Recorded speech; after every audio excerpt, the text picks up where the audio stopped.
जय श्री राम। भागवत प्रेमी कहते हैं कि मेरो मन राम ही राम जपे रे। मेरा मन जो है अगर कुछ गाए, अगर कुछ बोले तो राम का ही नाम बोले। कितना भव्य नाम है। चर्चा करता हूँ जैसे कि वृंदा के साथ भगवान विष्णु उनके व्रत धर्म को तोड़ने के लिए जलंधर का रूप बनाया, लेकिन वृंदा भ्रष्ट होते होते विष्णु को पहचान लिया और श्राप दे दिया कि तूने छल करके हे विष्णु मेरे पतिव्रत धर्म को भ्रष्ट किया, इसलिए मैं आपको श्राप देती हूँ कि आप शालिग्राम पत्थर बन जाओ। लेकिन गौतम नारी अहिल्या श्राप नहीं दिया इंद्र को। इंद्र भी अहिल्या के साथ छल किया। गौतम ऋषि का वेश बनाकर अहिल्या के पास आया और उसका आलिंगन करके उसके पतिव्रत धर्म को नष्ट करके चला गया। लेकिन अहिल्या श्राप क्यों नहीं दिया उसको? कुछ कारण है। कहते हैं अहिल्या परम सुंदरी ब्रह्मा जी की पुत्री है। अहिल्या का विवाह ब्रह्मा जी ऐसे संत से करना चाहते थे जो बैरागी हो, जिनको विषय में ज़्यादा अनुराग नहीं हो। लेकिन शायद अहिल्या इंद्र को भी पसंद करती थी, लेकिन इंद्र के साथ उसका विवाह नहीं हुआ। अहिल्या के विवाह में एक प्रस्ताव रखा गया, जो व्यक्ति संपूर्ण पृथ्वी का परिक्रमा करके पहले आएगा अहिल्या का विवाह उसी से होगा। सभी इंद्र भी गए और देवता गए और ऋषिगण गए। बाद में गौतम ऋषि को मालूम पड़ा कि अहिल्या के विवाह का ये शर्त है, तो गौतम ऋषि बाद में गए। तो अब वो पृथ्वी का परिक्रमा कैसे करे? सभी देवता पहले निकल गया था। मिल गया गौतम ऋषि को एक गाय जो बछड़ा को जन्म दे रहा था, आधा धर निकला हुआ था। शास्त्र कहता है जब गाय बछड़े को जन्म देती है, आधा मुख अगर निकल जाए बाहर तो उसको दो मुखी गौ कहा जाता है और उसका मान पृथ्वी के बराबर है। गौतम ऋषि उन्हीं का परिक्रमा कर लिया और चले आए।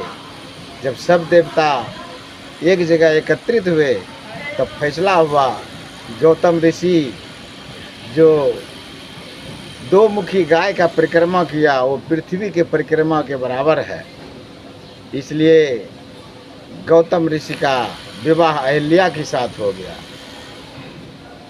जब इंद्र अहिल्या को भ्रष्ट करना चाहा तो अहिल्या इसीलिए विरोध नहीं किया, क्योंकि अहिल्या का मन था कि उसका विवाह इंद्र के साथ ही हो। दंडित तो हुआ इंद्र, लेकिन गौतम ऋषि से। गौतम ऋषि इस तरह से श्राप दिया कि जाओ तुम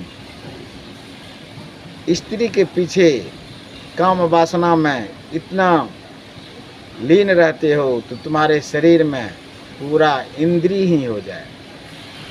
गौतम ऋषि अहिल्या को महात्मा गौतम श्राप दे दिया कि तुम पत्थर बन जाओ। दोनों ने गौतम ऋषि से प्रार्थना किया।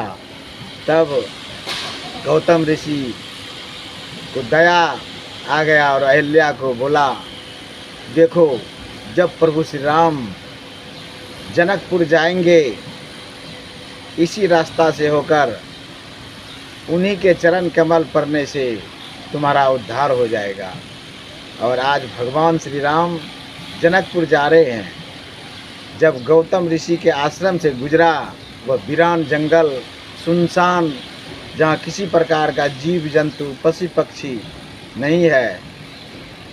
तो कह रहे हैं कि हे गुरुदेव भगवान, यह कौन सा आश्रम है, यह शिला कौन सा है।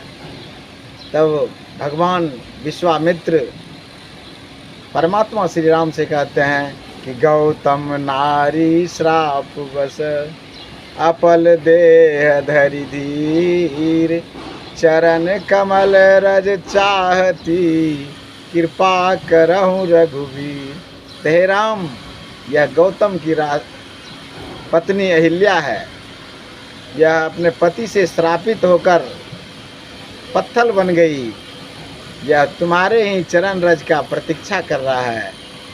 तब भगवान जैसे अपने चरण को स्पर्श किया उस शिला पर, गोस्वामी जी लिखे हैं कि पर सत पद पावन, शोक न सावन, प्रगट भई तप पुंज सही, देखत रघुनायक जन सुखदायक, सन्मुख होई कर जोरी रही।